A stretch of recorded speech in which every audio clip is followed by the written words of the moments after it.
acknowledgement to the sponsors of the show. Okay. Shout out to Dua Dahar. Seta Hi Bio Asante. Thank you very much for the donation. Although I can see some shade there because I only donated $5, not $2, $5. But shout out to you. And you know what? Just because I'm gonna donate another $20 just so I can beat you. I'm not gonna let a Somali beat me. But shout out to you, man. I really appreciate it. This is good. You See, need this to is calm when down, man. I noticed you give didn't us take a your second. pills. I'm not You finished. see me? I I'm not noticed you finished yet. didn't take your pills today. But calm down.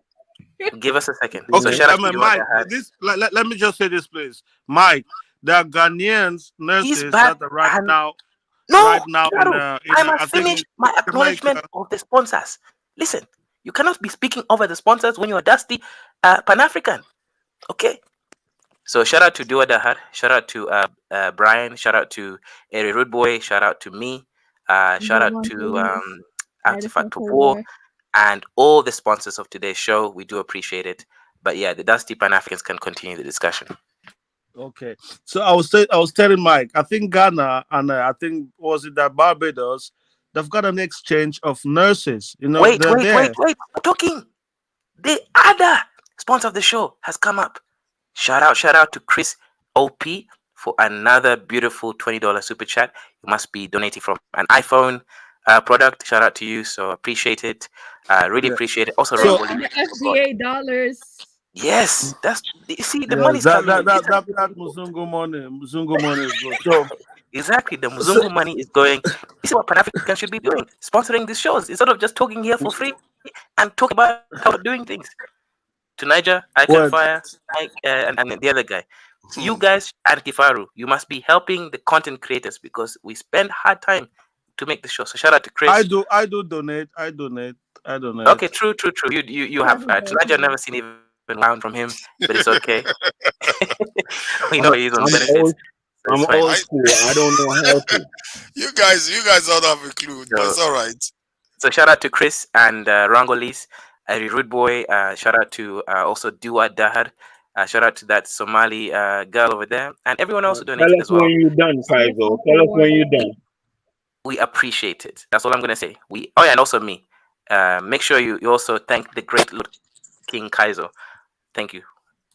Yeah. So Mike. Yeah. So the Ghanaian president. That's the only one I know. In this present time, he has reached out to so many African community, African diaspora. Has been in the Caribbean. The same thing he's been talking to. He's not even gone to America. Talk about America. Actually, credit to Ghana. I have to say, Ghanaian government has been the only. Okay, finish. Yeah. Okay, so I'm saying what you're saying is right. He has not gone to America because if he's going to America, he needs to deal with white people. You understand? And what's he going to tell them? I want you to send your African Americans and my population to Africa. No. So African Americans coming to Ghana is their choice. You know, because there's no direct connection that the Ghanaian president has gone to address the African Americans. He need to come to Africa, but he has gone to Barbados, he has gone to Jamaica, and most of these Caribbean countries. But you still see less of them coming to Ghana. But he's not really addressed the African Americans. But you see more of them. Why do you think it's that? It's your choice. Maybe they've got the finance; they can travel more to come there. It's not like we won the year of the return was not just for African Americans. It's for all African descent out of America. So it was not that we want only African Americans. We want everyone that think that we're Ghana. Actually, the Ghanaian government are the only people that claim Pan-African that I'll take seriously and I'll give credit. They actually walk the walk in what they're saying. What they do. But if you're talking about all these other people, all these so-called two Nigerian, all these other people that run their mouth, that do. Two Nigerians, what the Ghanaian government did. They actually did it before talking about it. Well, people like you guys, you just talk, you just want their money. So you see what the Ghanaian government did. They demonstrated. Hold on, Mike. 1 second. Wait, Tunisia, hold on. The Ghanaian government actually did. What is wrong with you? Nigeria did something though. No, the only people doing it in Nigeria will be maybe the kings, like the Oni of Ife. But if you talk about Nigerian government, those guys are not forgetting, man. They are popping. Mike, give somebody a chance to goddamn speak, man. Not because your mouth is goddamn so loud. All right, go ahead, my friend. Go ahead. Anyway, didn't Nigeria organize a flight to the Caribbean? Yeah, Airpeace, yes. Airpeace. And that's what I was telling you. It's individuals that's doing it, not the Nigerian government. Like I said, Airpeace, individual Nigerian organization are doing things, but the Nigerian government is not doing jack. That's the fact. What's wrong with this guy? It's a fact, man. Is Buhari doing anything? Doesn't make. See, Is let me tell you Buhari doing anything? Just today, Buhari. Nigel, why you disagree with him? No, because this guy, I told him, I said it's not surprising that is happening, but he keeps saying it's not the government. Just today, Buhari just flagged through a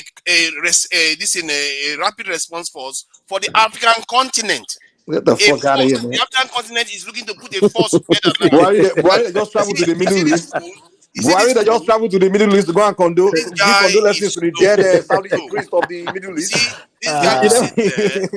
I don't even understand you, Kifaru. Your leaders in Africa are useless. He's only Ghana leader. No, Tunaja on your side. I'm on your side. It's only Ghanaian leader that cares about the The first diaspora. thing you did was to laugh at Africans trying to create a force. No, I'm laughing at you coming after me instead of going after your government.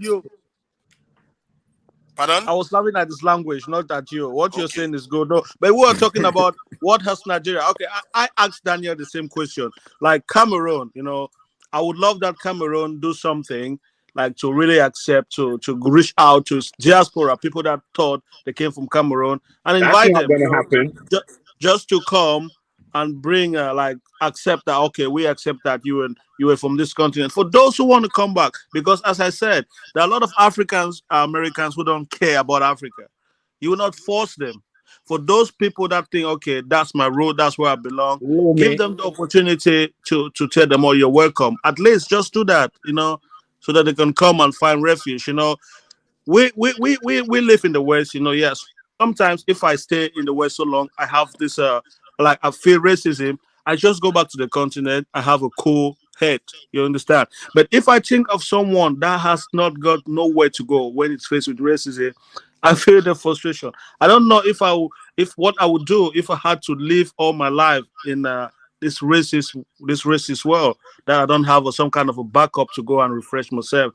I think that's just what Tunaja is just trying to say, where these people can have some backup, where they can go and relax. It's a continent that's don't take Tunaja serious, man. Tunaja, no don't one take him is going seriously. to judge you from the way you look, from the way you look. You're gonna blend. Do you know what? You know why you shouldn't take Tunaja serious? Tunaja is not going to approach. Why should you take me seriously? Because you're not going to approach Buhari, your president, that's not loyal to Saudi Arabia, then is loyal to the diaspora. Who cares about what Buhari is saying? I know you're not going to escape this one. But Tunaja, Before I can take you seriously, interesting point though. You need to go. He's raising an interesting point, though. Yes, you need to start. Your president Buhari is more loyal to Saudi Arabia than he's loyal to the diaspora. You're not. I haven't seen you gone after him. You have not gone after. You haven't gone after the Nigerian government, but you are coming here to run your mouth and telling me about. You are mistaken that our president is loyal. I can fire. You are mistaken that our president is loyal to Saudi Arabia. Our president has an undying loyalty to Her Majesty in the UK. That is a different thing. Down to the diaspora too. My point is when are you going to go after him or after them? The people see the way this thing works is that it doesn't matter. You have to take yes for an answer. When he says they are creating a standby force for African for African force, that's the beginning. When they create a standby force for terrorism and violent crimes, have they created it? They are creating an army. Yeah, they said until they create it, then I'll take it. Please send this and show the link, please. So until they create it. You know how long they've been talking all this will create this? Oh my God! Do you know how long African politicians have been talking that they will create African force? They will do this for 50 years. They haven't done it. Wait, Mike, y'all have to make somebody else speak, man, and y'all speak so loud. God damn! All right, this is what I'm saying, right? This is what I'm saying. This army that you say is setting up, I'm scared about this type of thing. What they gonna do? Invade Mali with it? Because that's all these motherfuckers do. No, let us show it. That's what I'm telling you. These people stop progressive movement in Africa with their armies. I'm scared of some people and their armies. You feel me? Because some of these government policies and structures needs to go down and fall. And people are developing armies to keep the status quo. And is the status quo how it's supposed to be? You feel me? So that's what I'm trying to say. I mean, like, whose armies are these? Is it our army? Is it for us? Is it in defense of us? Or the French army? The French army. Are they gonna be a fence around us? So did you see what it says there? The president said that the resources meant for development has already been channeled. So they are already putting the resources together. It's not like they are holding back anymore. So that is a start. If this is a continent-wide move, not ECOWAS, not SADC or anything, continent-wide move. That is a good thing, and this is controlled by the Africans themselves. So Naja, I remember watching you 2 years ago. How do you know that? The same thing. Because that's what he said. That the resources, because he is channeling some Nigerian resources into it too. You know, brother. I say let's look into these things. Let's read into it before we start to criticize. So maybe I didn't know this information. Now I will look into it and see what's really behind. Maybe it's Israel. You don't know. Maybe it's America. Maybe it's the UK. So we just need to look into it and get more information before we can criticize. It might be a good thing. You never know. So just give them benefit of the doubt. Who gonna have the biggest? Where the biggest embassy of the United States is going to be? He said, from what I can see here, it says ensuring the Ethiopia readiness or of the Nigeria. African standby force for intermediate In response when the Nigeria. member state. Look at that. Look at that. It says ensuring the readiness of the African standby force for immediate response when a member state is under terrorist threat. You see what I mean? Strengthening the fight against cybercrime, money laundering, and all the other things. No, forget about cybercrime. I don't care. Yeah, I don't care. I know. The important thing is putting the force together. Yes. Kumbaya, you're talking Kumbaya. So it's terrorism. They're not fighting governments. It's terrorism. That's the way they are actually targeted. They should fight the Fulanis first. Exactly. They can't fight the Fulanis. What is this? Fight the Fulanis first in northern Nigeria. Fulanis is not the problem. You guys are triggered by Fulanis all over the place. Yeah, fight the Fulanis. Those Fulanis is not the problem. Those states over there. So Naja, you read too many news, man. That's your problem. Stop reading news too much, man. So I should not read news. That's the same thing you do. You go and read news about Black America online, and then you come online and you become an expert. No. You want me to be talking from my backside now, so I should not make sense. You go and read rubbish, and then you come here and start debating based on your rubbish. No. What I say, the idea I came up with, even when I came online the first time, is that we have to use some of our best to empower the other group. African Americans have a lot of advantage because they have proximity to power, and Africans have the land and the resources. Proximity to power. Which power? They are close to the most powerful country in the world. That's why I say. That's why I say you sound foolish because you never live in America. You keep running your mouth. I've lived there for over 20 years, and I'm telling you, what you're watching on TV is just on TV. Come here on ground. There's no power. No. I'm not saying they're powerful. There is no power. Black in America the most powerful country in the world. They are fighting to get power. Bro, these two guys. Are they not American citizens? UK and this guy talking about? What is wrong with you? Mike, you and Niger. So controversial. Niger, shut up for a minute, man. Tuna and Mike, you and Niger is on the same side. Stop opposing the man. Stop opposing him, man. You and him come from the same place. Stop opposing the man. Y'all don't look good. I'm not here to look good, man. I'm not interested in looking good. I'm just. And you know that he's not talking no bullshit to you. You know he's not talking. Stop doing that, man. And we see what you're doing. Stop it, man. We're like children. We stop being like children, man. To Naija, they say please donate even £1 on the chat. Are you going to stop trolling me about this money business? Are you going to come and rob me?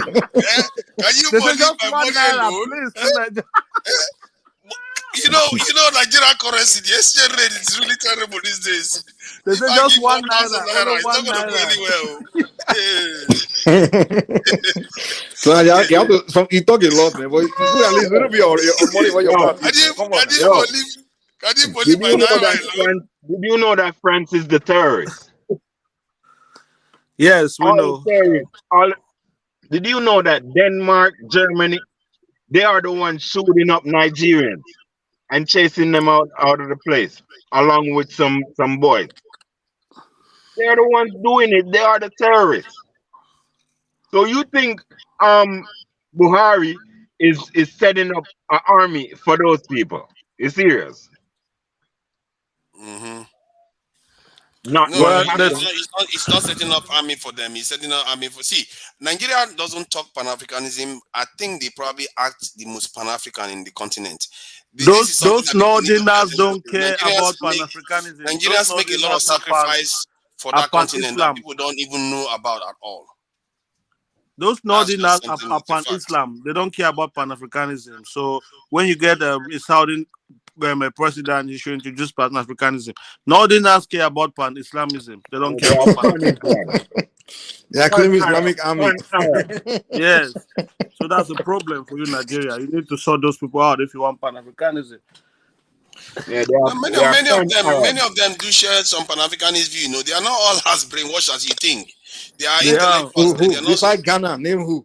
No. The Northerners in Nigeria, they are not as all like the way you think that you're just all, Yes. you know. We are talking about leadership. Muslim. Because look at Mali.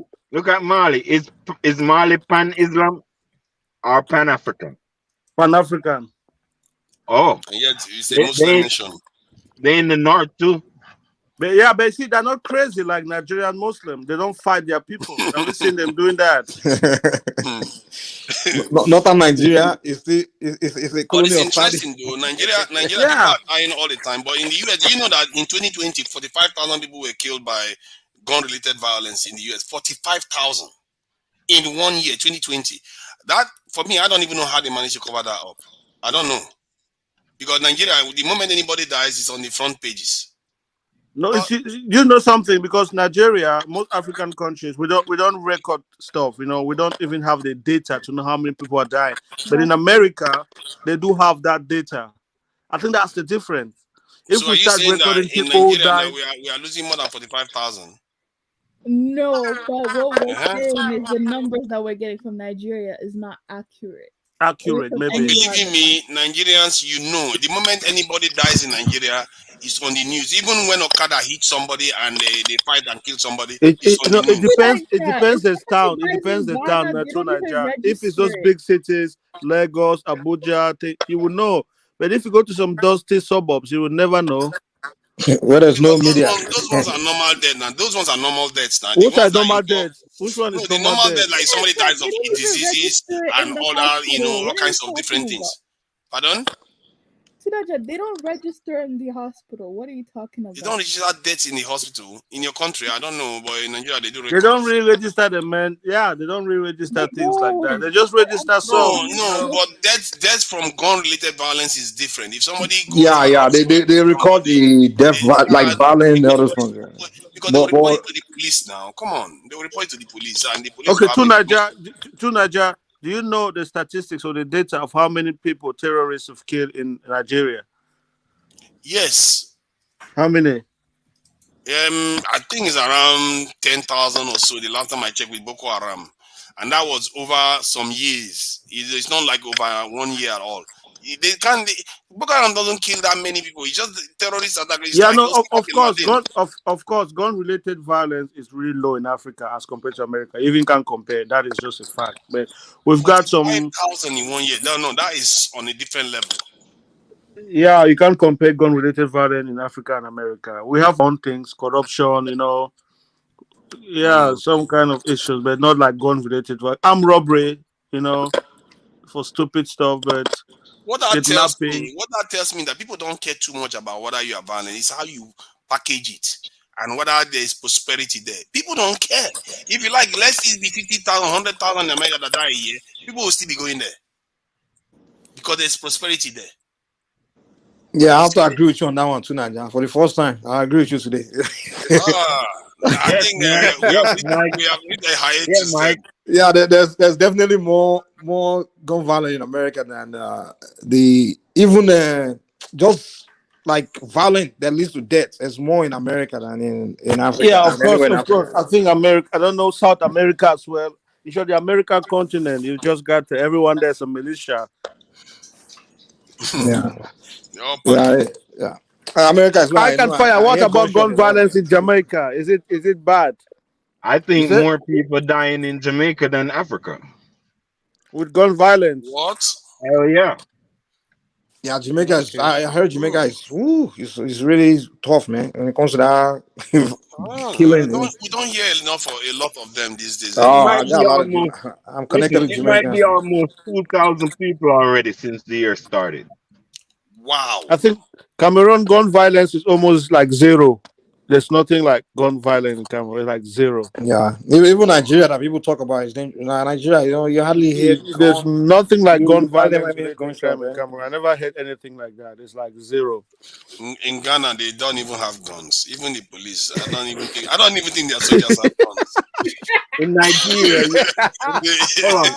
They really In don't. Nigeria, we Those ones only are hear just like neighborhood soldiers. yo. In That one, Nigeria, we only hear they burn. We only hear they burn women for what they call it, Quran, Prophet blasphemy. Muhammad. Yes, those dusty But That's Fulani. the only thing I we hear. that's like you see, people have to understand Nigeria is almost like 2 or 3 countries, like that part of Nigeria, it's like we don't even call it Nigeria to be honest. Like that northern Nigeria where there's Boko Haram, where there's those Islamic things. I can't even relate to that place. Like I'm from Nigeria and I can't even relate to that place. Where I did think she that die? place should just be Sokoto. cut off from Nigeria, if you ask my Yeah, honest opinion. that's that place we don't see. The Nigerian you see that you know that you run into in diaspora, that you run into everywhere, that the whole world know, the people like me, Yeah, there are different Tunaja, the Anthony people. Yeah, Joshua, all those Nigerians you see, we are not from that part, man. I know. Yes, yes. Yeah, yo, so Those the are Nigerian those are that people those. know, Yeah. like all over the world, we are not from that part of Nigeria. That part of Nigeria is like its own country. Like it's just, Yo, they don't even talk to nobody because yeah, I they can't don't even even relate to come things on they these do there. That channels. whole they Quran, tend to go to Islamic. Saudi Arabia. I think we should be discussing. I think I'm looking to try to talk more with them. I think we generalize too much about these people. They have slightly different ways, but they are just as brainwashed as the South. If you have to talk to them as your own people, sooner or later you start No, but seeing to commonalities. Nigeria, those people are savages. Those people are savages. What? They're I not. saw recently. To Nigeria, if I have an issue with you, I can attack Niger, you. calm down. That's normal. Let me just finish. Calm But if down, I have an Niger. issue with you, I go on the road and attack anyone. That is being savage. You understand what I mean? If I have an issue with you, we can go. We settle our problems together, me and you. That's all right. You But see if what's I go funny? around and start attacking innocent people, that is You you savage. you you, you, you I think The they are Southerners will brainwashed. not That's do what I that. mean. That they have been Hold on, brainwashed. one The second. Southerners will not do Hold that on, to Nigeria. 1 second. Kifero, let me tell you Yeah. this. In Jamaica, that's the same. That's what's going on. Like, okay, there's in Jamaica they have a saying, right? If you can't catch Quacker, you catch him short. Um, um, what's her name? Um, African Millennium might know Quacker, but in Jamaica they say if you can't catch Quacker, you catch him short. What it means is even the shirt off his back you should tear off. What it means is um what it means is if I can't catch you, I catch your friends, I catch your family, I catch your neighbor, I catch people in your area. You feel me? Okay. wow. So some Jamaicans do that, and that's what a drive by is also. You feel me? So Americans do it too. Y'all need to do it. You feel me? Y'all need to fucking make some people know that, bitch, if you kill any of us, we coming over there and kill 10 of you bitches. You feel me? And I bet it will stop. You feel me? People gotta know shit. People gotta know that we ain't taking that shit from nobody. You feel me? Black or white. Hey, I got a You feel question me? for you, man.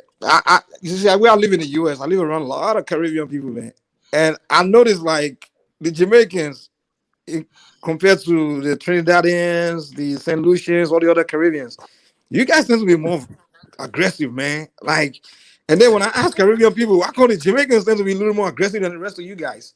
They said it's because like the most aggressive slaves, they used to send the most aggressive slaves to Jamaica. Is that true? It's just that Jamaicans are. I think they're more known. Their music. I think they're the majority of the Caribbean islands. Jamaicans. I think their music, Dude, their style, they're more loud. Maybe. dude, if you hang around Caribbean people, you know Jamaican among Hey, them. hold on. Let me tell you. They all talk the Wait. same, They were but more the fierce. Jamaican Like guy, they actually oh, fought. That's why you have the Maroons. You have the other Yeah. group of Jamaicans. Like they actually, Mm. like Let, when some of them got on the island, they didn't take nonsense. Like literally, they didn't. And also, hold up. We the teachers of the rest of the Caribbean. Feel me? They know that too. I'll tell you guys something though, man. There's only in America here, there's only one group of immigrants that Black Americans don't mess with. Like when they hear them, they know I ain't messing with them. It's Jamaicans. Yeah. I hear they Like scare the Black. Haitians as well. I don't know. That they have Nah, to scare the man. Haitians. When African Americans are Jamaicans, oh man, they be like, I ain't messing with them Jamaicans, man. Yeah, Africans Americans. The easier is Africans, man. They pick on Africans like it's nothing. But they don't Like fuck with Jamaicans, man. They can talk behind the their easy back. ones for them. They pick on Africans all day. Jamaicans are overachievers now. For a small island of that tiny, they are known all over the world. They don't take shit, and man. you have to respect. I always found it strange. I'm like, wait, these people are like only 5 million, but you would swear that Jamaican is like 20 million. Exactly, or even No, 50 we not. million. No, we not. But they are known everywhere. Hold on. We just approaching 3 million. Yeah, that less than 5 million. What are you talking about? That 2 million something. They are overachievers. Massive overachievers. Yeah. They know Peter Tosh, they know Bob Marley, they know so many people in Rastafarians. Overachievers. Yeah, Jamaica is, and last time I checked, it was like 2.5 million people. Jamaicans finessed And us. But everywhere you just go, you imagine, see Jamaicans. I don't know why. That's the most populous populous country in the Caribbean, the most majority. So the other ones are just like really small. No. Haiti is 10 million.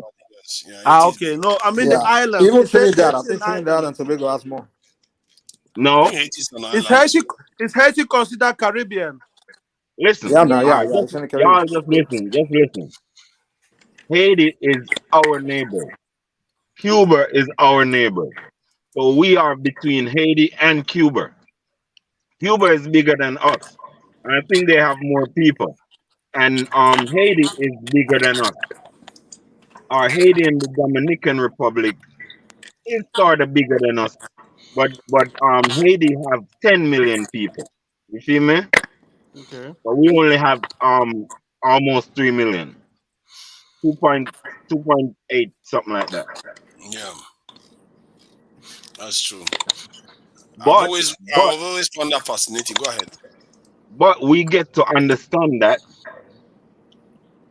bullies, let me tell you, in Jamaica,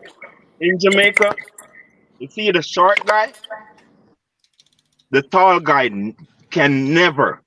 The tall guy have manners. It's like the tall guy have to deal with him equally, not come show his bigness. You don't do that to a Jamaican because we fight unfair. We're not gonna fist to fist you. You feel me? We'll puncture you and put you to our size. So everybody respect everybody in Jamaica as equal. Nobody says, "Oh, he's short, so he can take advantage." Nothing like that. You feel me? So it's the same thing with our island.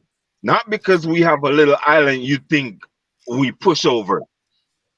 And we're talking about America and Britain, all of them. We it's the same thing. You see me? All right, okay. You think no Arab can make Jamaicans can you think no Arab can sit in the mouth of a Jamaican girl?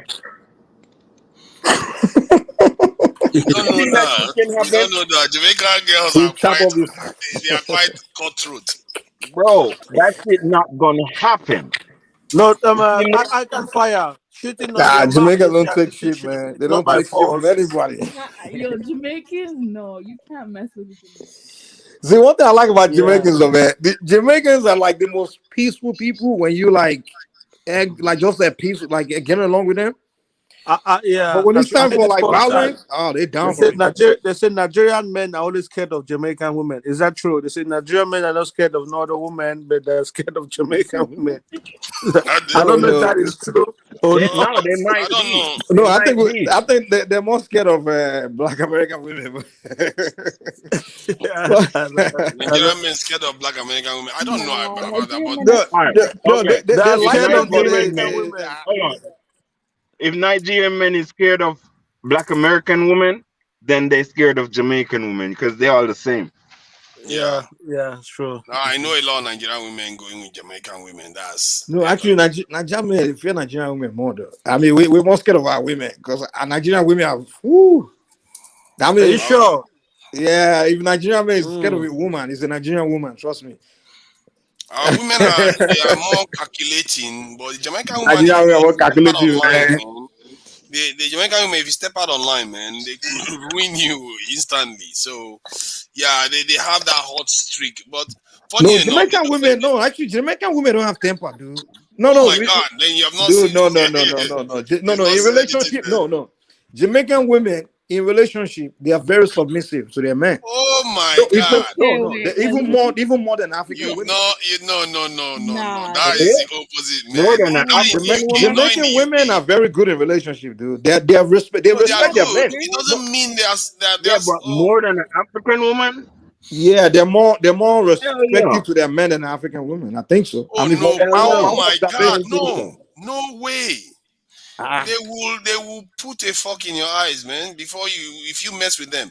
They really they even like very little thing they can just from Jamaican zero women. to ten. Nah. Yes, from 0 to 10 immediately. Yeah, I've seen it. So it's not a joke. They don't play around, No, man. if you're Did disrespecting you a read? And Jamaican not woman, all of of course, she will them, show you not hell. all of them is Nadia, did you read like that that one though. because they say they know the news? Did you read that as well, or you seen it? No, I know I've seen it. Hey, I've let me seen it. tell This one you. is Hey, the let one me I'm tell talking you. about now. It's not about Hey, reading. let me tell I've you. seen it. You have submissive Jamaican women.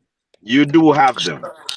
Of You see course. me? Oh, I think yeah. There's some. Yeah, it's of course. That's not And an you have argument. badass. You got badass In Jamaican every women. culture, I think in every You see me? culture, it's just Yeah, that the you have. badass ones are the loud ones. So that's the ones we see most of the time. Man, you see Yeah. them No, more no, here's often. what I think. Jamaicans can be wild, but they're very intelligent. So the way I can describe Jamaican is an intelligent gangster. That's what I can define a Jamaican. So a Jamaican, Emma, no, do, a do, do, Jamaican do, person. I got do a lot you of know? Jamaican friends, and I'm telling you, Do huh? you know Ruyol, the Icon Fire? Is it called Ruyol? What? Ruyol is one Jamaican. It's an old man now. You call him Ruyol, something like that. Ruyol. Some I forgot. When we were young, like really baby, he came to Cameroon. He was like a big thing. Ruyol. I forgot his name from Jamaica. You know. Real. I don't pick him up. You Yeah, know it's Mu- it's, it's like 70 years old now. So you know Muta Baruka? no. Yeah, I know Muta all right. Baruka. How I can he have know? He doesn't know anything to. about Jamaica now. I know Muta Baruka. I know Ika Mouse. I know Yellow Man. I know all of them. I Yes, know thanks Echo So he to Mouse. doesn't know I Juju. know Echo Mouse. Thanks I know Juju Echo for the Mouse. 4.99. Appreciate it. So, regarding I know you know. See, Kifaru, you said something about whether if I read that stuff. I think you shouldn't necessarily discourage people from reading because our people No, don't read. because Mike said you read a lot of news, so maybe I was just thinking you read that Maybe somewhere. it's good that we read. I find see the important thing is that I do filter it. I don't just take stuff and just come and say it here. All right. There So was one crazy African American woman that came on the show panel lastly. I don't know. She was making a reaction video. Just crazy energy, anyway. yeah. So we're gonna let Laz Zulu and Pan African go ahead. Thanks for calling in. Hello, can you hear me? Yep. All right, no, actually, I'm gonna let somebody else go ahead for me first. I'm currently doing something real quick, so like the guy know. Okay. Zolo. I wanted to talk about the violence in Jamaica for a sec, because most people don't know where Jamaican violence started, and it's because of the politics in Jamaica why Jamaica is so violent. Before that, it wasn't so bad, but the politicians like play the people against each other, and it just got that violent, and it's like it's never been the same since. So yeah, the society just became violent after that, and it's like it's almost in the culture now. So how did they do this? Sorry, let me ask. How did they actually play the people? Can you give us just in case there's something we can learn from it? So back in the 1970s, when everybody was either on socialism side or capitalism side, they were they call them the JLP, or at least the political right, and then they have the PNP, which is the political left.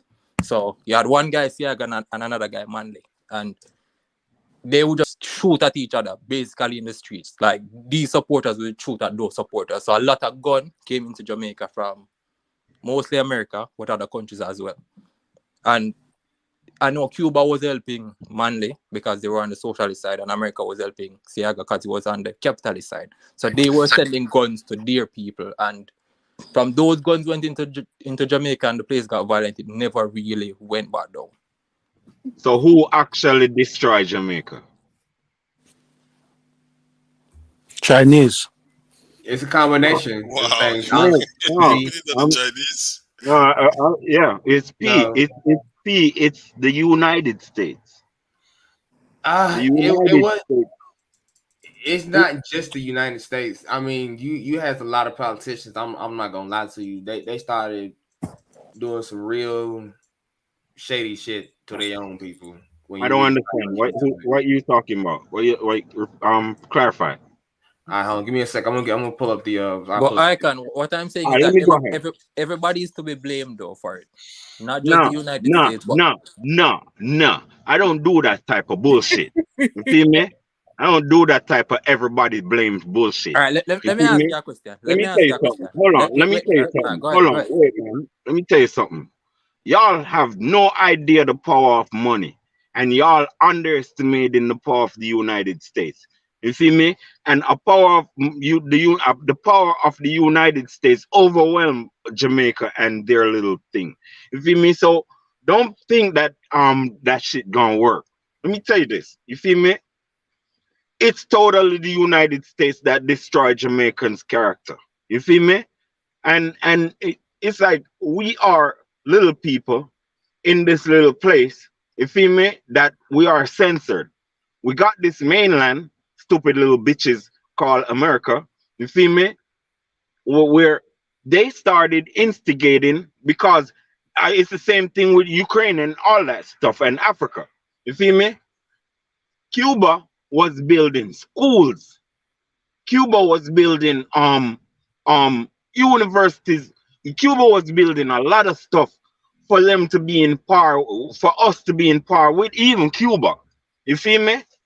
So that compared to that structure to when the stupid little bitch called Siaga win, you feel me? Who is a cracker and just because of our colonization, we may be thought that shit okay. You feel me?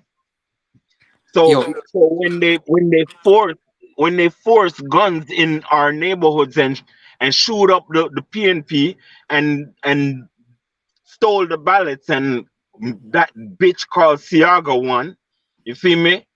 I tell you now, right? Now you got this little smooth hair crackers in charge of kinky hair people. You feel me? And look what this stupid bro do, right? At the time, reggae music was taking charge and was directing the minds of Jamaican people. You feel me? Only to be enforced some more. No, with America, with the dirty bitch called Siaga, tried to kill Bob Marley. In fact, at the end, they did in 1981. You feel me? After Siaga won in 1980. You feel me? So what I'm trying to say to you is, right there, they start banning reggae music, which was controlling the ego of our brothers and sisters, which was controlling our sexual deviance energy, which was non-existent at the time. You feel me? Let me ask you something though before you go on. Let me ask you something. This is how I look at it. I agree with what you're saying, you know. But if say you are on one side and I'm on one side, and somebody gives you a gun and say to shoot me, we are from the same country now. And somebody else gives you a gun and say, "Oh, he's your enemy," the same person you grew up with, and you start shooting them. Aren't you a part of the problem? Yeah. So that's why I say I blame Jamaicans as much as America is to be blamed partially. Cuba is to be blamed partially because they were sending the guns, fighting against each other. Wait. because they were fighting a proxy war in Jamaica because they weren't going to shoot at each other with nuclear bombs. So it's like one picks one side in Jamaica and the other pick the other side. But the Jamaicans are stupid. Wait. The Jamaicans are stupid enough to be shooting at each other. You're dumb. All right, wait, my youth. You sound like about 27. You sound like you're not even 30 yet. So what age have to do with anything? All right, me the daddy. Okay. You wasn't there. You feel me? You wasn't there. You was in the ear or in somebody's back. You feel me? But what I'm saying to you, when I understand what you're saying. We are a colonized people. Jamaica at that time in the 1979 right there was about 20% educated. You understand? 20 to 30% educated. So even what's his name? PMP Michael Manley was enforcing more learning. You feel me? At that time, Jamal and all that stuff. You feel me? So what I'm trying to say to you is we was a confused people, and yes, we did wrong and all that stuff. But it's just like Africa. We was a people ready for good progress, but we wasn't in charge. You feel me? So you have a few of us who was in charge who is not so savvy on our history, who's not so savvy on anything black. You feel me? Like Hugh Shearer and these little bitches. You feel me? So America was always this type of friend, and same with Canada. Let me add something. In their eyes. But at the end of the day, you have to take responsibility for somebody. Let me use another example. You know what? I'm upset with the people in the Congo because at the end of the day, they carried out what Belgium and America wanted them to carry out and got rid of Lumumba.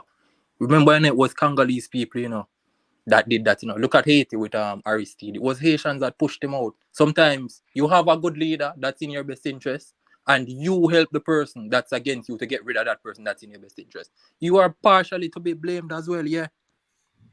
And same thing with basically what's this dude's name? I forgot his name. Sankara. No, not him. No, he was from Jamaica. He came to America. I forgot. Marcus Garvey. Marcus Garvey. Let's be honest, right? And Marcus Garvey couldn't get a crankhead in Jamaica. He couldn't.